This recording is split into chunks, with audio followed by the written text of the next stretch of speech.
இப்போ நம்ம பார்க்க போகிற கதையின் தலைப்பு மறுபிறவி. தெனாலிராமன் கொலை செய்யப்பட்ட செய்தி ஊர் முழுவதும் தீ போல் பரவியது. அப்போது சில அந்தணர்கள் மன்னரை சந்தித்தனர். நியாயமாக ஒரு பார்ப்பனரை கொண்டது மிக கொடிய பாவமாகும். அவனது ஆவி தங்களுக்கும் நாட்டுக்கும் கேடு விளைவிக்கும் என்றனர். இதை கேட்ட மன்னர் கலங்கினார். இதற்கு பரிகாரம் என்னவென்று மன்னர் கேட்டார். அதற்கு அந்தணர்கள் அவன் ஆவி சாந்தியடைய அமாவாசை அன்று நள்ளிரவு சுடுகாட்டிற்கு சென்று பூஜை செய்தால் நலம் என்றனர். உடனே மன்னர் ராஜகுருவை அழைத்து அமாவாசை அன்று நள்ளிரவு சுடுகாட்டில் தெனாலிராமன் ஆவிக்கு பூஜை செய்ய உத்தரவிட்டார். இதை கேட்ட ராஜகுரு நடுநடுங்கினார். நடுக்காட்டில் நள்ளிரவு நேரத்தில் பூஜை செய்வது என்றால் எனக்கு பயமாக இருக்கிறது என்றார். அப்படியென்றால் துணைக்கு சில புரோகிதர்களையும் அழைத்து செல்லுங்கள் என மிக கண்டிப்புடன் மன்னர் கட்டளையிட்டார். மன்னர் கட்டளையை மீற முடியாத ராஜகுரு பூஜைக்கு ஒத்துக்கொண்டார். அமாவாசை அன்று நள்ளிரவு புரோகிதர்கள் சகிதம் சுடுகாட்டிற்கு சென்று பூஜை நடத்தினார்கள்.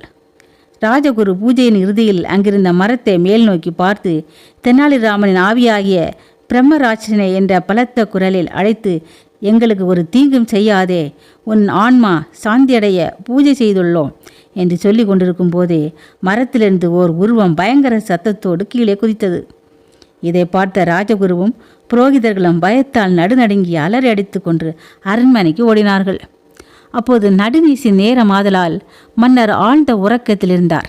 இருப்பினும் மன்னரை எழுப்பினார். நடந்தவற்றை நடுக்கத்தோடு கூறினார். இதை கேட்ட மன்னர் இதற்கு பரிகாரம் காண ஆழ்ந்த யோசனை செய்தார். பின் ஒரு முடிவுக்கு வந்தார். தெனாலிராமன் ஆவியாகிய பிரம்மராட்சனை ஒழித்து கட்டி நாட்டிற்கு நன்மை உண்டாக செய்பவர்களுக்கு 1000 பொன் பரிசளிக்கப்படும் என்று பறைசாற்றி அறிவிக்க செய்தார். இதை கேட்ட நாட்டு மக்கள் யாரும் பிரம்மராட்சசனை ஒழித்து கட்ட முன்வரவில்லை. சில நாட்களுக்கு பின் ஒரு துறவி மன்னரை காண வந்தார். மன்னரும் அந்த துறவியிடம் தெனாலிராமன் ஆவியாகிய பிரம்ம ராட்சசனை ஒழித்து கட்டும்படி வேண்டினார். இதை கேட்ட துறவியர், மன்னர் பெருமானே, கவலையை விடுங்கள், பிரம்ம ராட்சசனை என்னால் முடிந்தளவு ஒழித்து கட்ட முயற்சிக்கிறேன். இது நிரந்தரமான ஏற்பாடாக இருக்காது.